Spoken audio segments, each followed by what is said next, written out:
பாபா குழந்தை ஆகும்போதும் ஒரு அடி வரும்போது டக்குன்னு பாபாவ பிடிப்போம். எந்த அளவுக்கு தூய்மையா இருக்கிறோமோ, அந்த அளவுக்கு சின்ன வலி நம்மளால தாங்க முடியாது. ம். ஆமா. ம். அப்ப டக்குன்னு வந்துருவோம். சோ, அப்ப அதை வந்து நினைச்சுக்கிட்டே இருக்கணும். நான் லக்ஷ்மண கோட்டை தாண்டுனதுனால அதாவது லட்சியம்ன்ற கோடு தான் அது. இல்லையா? இதுக்குள்ளேயே வாழறது தான் லட்சியம். இதை தாண்டுனதுனால நான் அனைத்தையும் இழந்திருக்கிறேனே! அப்படிங்கிறது இருந்துகிட்டே இருக்கணும் மைண்ட்லன்ற. சோ, ஒரு விதத்துல அந்த பிச்சை கொடுக்கக் கூடாதுன்றதுக்கு இந்த ராவணனுக்கு பிச்சை போட்டு மாட்டுனது ஒரு காரணம். ஆமாமா. இல்லையா?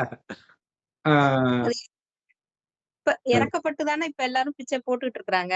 அது கூட கண்டிப்பா. இப்ப ஜாக்கிரதையா தான் இருக்கணும். போட்டுறக்கூடாது. பிரச்சனை இல்ல. யாருக்கு ம். எதுக்காக போடுறான்? யாருக்கு அவன் என்ன மாரி அத ம். யூஸ் பண்ண போறான்? அதையும் பார்க்கணும்ல. அத கண்டிப்பா. வாங்கிட்டு பாவம் செஞ்சான்னா, அந்த பாவமும் நமக்கு தானே வந்து சேரும். ம். அந்த செமையான இது. நெறைய விஷயங்கள். உறவுகளுமே அப்படித்தானே. கருணையினால